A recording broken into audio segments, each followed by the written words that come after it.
And I believe that the only thing that creates a desire to consume is your trailer. The first look. It can be the second look. Okay, but it's I'm a saying the trailer. trailer of your film, with a 2.5 minute trailer, is Right. what makes me, at least as an audience, decide which film I want to watch and which film I don't. Okay. ये लाल jacket में कहाँ से लिया? कहीं ये चौधरी साहब का तो नहीं? नहीं नहीं, फिर आपने अमेरिका से लिया होगा। नहीं, मैंने ये न्यूयॉर्क से लिया। न्यूयॉर्क, अच्छा अच्छा। मैंने सोचा अमेरिका से लिया होगा। साला, मैं भी फेंकूं और ये भी फेंकूं। तारे ज़मीं पर, Ghazni, 3 Idiots, Dhoom 3, Dangal, Secret Superstar and even Thugs of Hindustan, ये कुछ ऐसी फिल्में हैं ना आमिर खान की जिन्होंने बॉक्स ऑफिस में बहुत अच्छा कलेक्शन निकाला था। लेकिन इससे पहले कि मैं इस वीडियो में आगे बढ़ूं, मैं आपसे छोटा सवाल पूछना चाहता हूं। देखिए, हम जानते हैं कि जब भी कोई फिल्म रिलीज होती है तो उससे पहले उस फिल्म के जितने भी स्टार्स रहते हैं या प्रोड्यूसर्स रहते हैं या फिर डायरेक्टर रहते हैं, वो चाहते हैं कि उनकी फिल्मों की मार्केटिंग जितनी ज़्यादा हो सके उतनी ज़्यादा हो, चाहे उसके लिए उन्हें multiple shows, multiple media interactions और मल्टीपल ट्रैवल्स, चाहे कुछ भी करना पड़े। लेकिन एट दी एंड बात यही रहता है कि उनकी फिल्मों की जो पब्लिसिटी है ना, वो एक्सट्रीम लेवल पे होनी चाहिए ताकि सब लोगों को पता चल जाए कि हाँ, ऐसी कोई फिल्म आ रही है, ताकि मेजॉरिटी पब्लिक उस फिल्म को देखने के लिए जा सके। अब आता हूँ मैं वापस टॉपिक पे। देखो, ये मैंने जितनी भी आमिर खान की फिल्मों का नाम लिया ना, सभी में 2 कॉमन फैक्टर्स थे। एक कि वो सारे बॉक्स ऑफिस पे ह्यूज सक्सेस थे, और दूसरी ये कि इन सारे फिल्मों के प्रमोशन के लिए आमिर खान ने दर दर भटकना शुरू नहीं किया था। मतलब हमें मान सकता हूँ कि उन्होंने कुछ मीडिया इंटरेक्शंस में पार्ट लिया होगा, बट मल्टीपल शोज में जाना ये उन्होंने बिल्कुल नहीं किया था। क्योंकि एट द एंड बात ये है ना कि उनकी जितनी भी फिल्में थी ना, जो भी मैंने खास करके नाम लिया, yes of course apart thugs of Hindustan, ये सारी फिल्में कंटेंट वाइज रिच थी।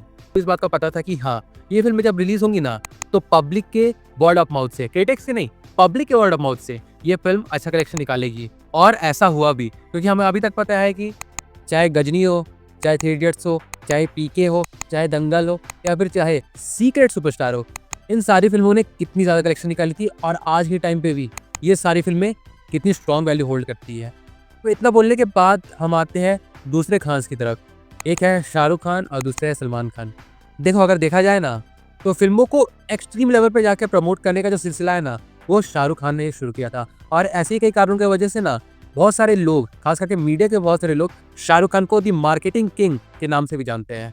और जब मैंने ये बात बोली तो इससे तो ऑब्वियस हो गया कि हाँ, शाहरुख खान ने अपनी सारी फिल्मों के लिए जो मार्केटिंग की होगी ना, वो बहुत एक्सट्रीम लेवल पे की होगी। तो चाहे वो मल्टीपल टॉक शोज में जाना हो, मल्टीपल रियलिटी शोज में जाना हो, मल्टीपल सीरियल्स में अपनी फिल्म को प्रमोट करना हो, या फिर मल्टीपल मीडिया इंटरेक्शंस में भाग लेना हो। And same goes for Salman Khan, जहाँ पर उन्होंने भी अपनी फिल्म्स के प्रमोशन के लिए वो सारी चीज़ें की जो शाहरुख खान ने किया था। बट कभी उनकी फिल्में वर्क करती थी तो कभी उनकी फिल्में बहुत ज़्यादा एक्सट्रीम मार्केटिंग के बावजूद भी उस तरीके का कलेक्शन नहीं निकाल पाती थी जितना उन्हें उम्मीद थी। But again then there was Aamir Khan. But ये सारी जो मैं बातें बोल रहा हूँ ना, ये प्री पैंडेमिक और खास करके साल 2018 से पहले की बातें हैं, क्योंकि उसके बाद इन खान्स की जितनी भी फिल्में आई ना, उनके प्रमोशन में ना एक ड्रास्टिक चेंज देखने को मिला है। बट जैसा कि आपने थंबनेल और टॉपिक में पढ़ ही लिया होगा कि ये वीडियो में मैं ये बताना चाहता हूँ कि कैसे हमें एक सडन चेंज देखने को मिला है आमिर खान के बिहेवियर में और शाहरुख खान के बिहेवियर में जब बात आती है उनकी फिल्म के प्रमोशन की। जी हाँ, और इस चीज़ को मैं आपको और बेहतरीन तरीके से बताना चाहता हूँ। देखो, जब पोस्ट पैंडेमिक आमिर खान की पहली फिल्म लाल सिंह चड्ढा थिएटर में रिलीज होने वाली थी ना, तो उस फिल्म के प्रमोशन के लिए आमिर खान ने क्या क्या नहीं किया था। आप जान लो कि रियलिटी शोज, टॉक शोज और मीडिया इंटरेक्शन, ये सारी चीज़ें तो एक तरफ है, लेकिन आमिर खान ने तो इन सारी चीज़ों को पार करते हुए रीलर्स और यूट्यूब शॉर्ट्स वालों के साथ कॉन्टैक्ट करके अपनी फिल्म लाल सिंह चड्ढा को प्रमोट करना शुरू कर दिया था। और देखो, ये सारी चीज़ें हैरान नहीं करती अगर आमिर खान होते बड़े सुपरस्टार नहीं होते। बट हम सब जानते हैं कि आमिर खान की फिल्में जो है वो कितनी स्ट्रॉन्ग वैल्यू होल्ड करती है, खास करके फैमिली ऑडियंस में। लेकिन उसके बावजूद भी उन्हें अपनी फिल्म के प्रमोशन के लिए ये सारी चीज़ें करनी पड़ रही थी। तो उसे देखकर तो ये साफ साफ पता चल जाता है कि हाँ, आमिर खान की इस बार फिल्म के कंटेंट में दम नहीं है, और इसी कारण के चलते वो इतनी ज़्यादा मेहनत कर रहे हैं अपनी फिल्म का प्रमोट करने के लिए। वरना अगर उनकी फिल्में 3 इडियट्स, पीके या फिर दंगल या फिर सीक्रेट सुपरस्टार जैसी कंटेंट रिच होती ना, तो उन्हें इतनी भागा दौड़ी नहीं करनी पड़ती। क्योंकि आमिर खान की जो ब्रांड वैल्यू है ना, वो आज के टाइम पे भी उतनी ही मेंटेन है। बस फर्क इतना सा गया है ना कि जिस तरीके के सब्जेक्ट को वो चूज किया करते थे या फिर जिस तरीके की फिल्में वो डिलीवर किया करते थे, उसमें वो लैग कर रहे हैं जब से उन्होंने थग्स ऑफ हिंदुस्तान किया है तब से। और मे भी ऐसे ही डेस्परेशन के चलते उन्होंने फाइनली बनाई सितारे ज़मीं पर, जो कि डिस्पाइट बीइंग अ रीमेक एक डेफिनेटली अच्छी फिल्म है। बट यहाँ पर भी हमें वही पैटर्न देखने को मिल रहा है। आमिर खान हर मुमकिन कोशिश कर रहे हैं इस फिल्म को जितना ज़्यादा हो सके उतना ज़्यादा लाइमलाइट में लाने के लिए। और ये सारी चीज़ें देखिए ऐसा लग रहा है ना कि शायद से आमिर खान भूल चुके हैं कि वो किस ब्रांड को रिप्रेजेंट करते हैं, फैमिली ऑडियंस की ब्रांड को, जो उनकी फिल्में डिस्पाइट द रिव्यूज़ देखने आया करती थी। और वहीं दूसरी तरफ यह Shahrukh Khan, the person known as the marketing king, उनकी तो ओवरऑल फिल्मों को प्रमोट करने के स्टाइल में इतना ज़्यादा चेंज आ गया है ना कि अब तो उनका मीडिया इंटरेक्शन देखना भी एक स्कैरसिटी बन गया है। जी हाँ, और इस चीज़ की शुरुआत हुई साल 2023 में ही, जब उनकी फिल्म आने वाली थी पठान। लेकिन उसके लिए ना कोई वो टॉक शो में गए, ना कोई रियलिटी शो में गए, ना किसी सीरियल में जाकर उन्होंने इस फिल्म को प्रमोट किया, और ना ही उन्होंने बढ़ चढ़कर मीडिया इंटरेक्शन में हिस्सा लिया, बिल्कुल भी नहीं।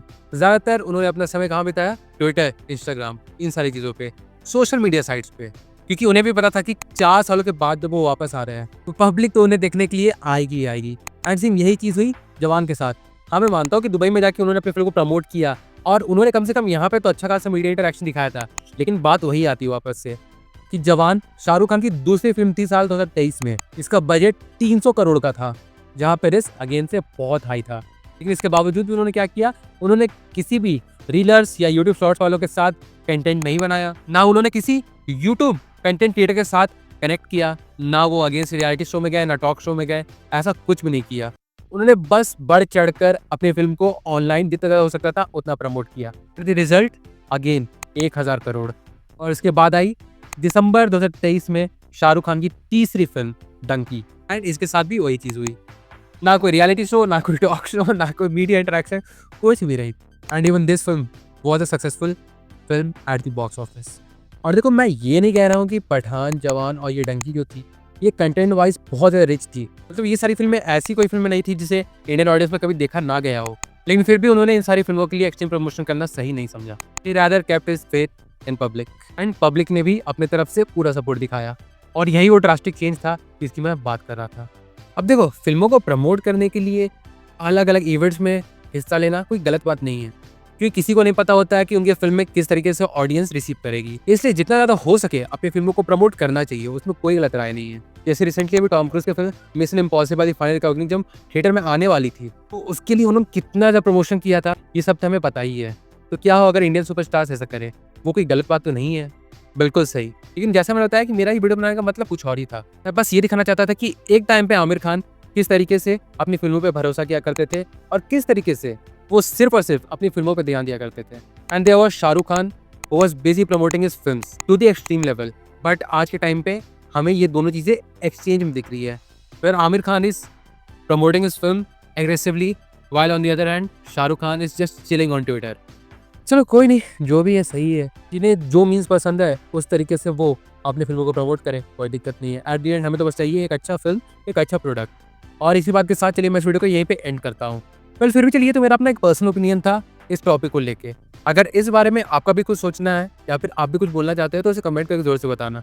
बाकी फिर चलिए मिलते हैं बहुत जल्द एक और वीडियो के साथ। तब तक के लिए बाय।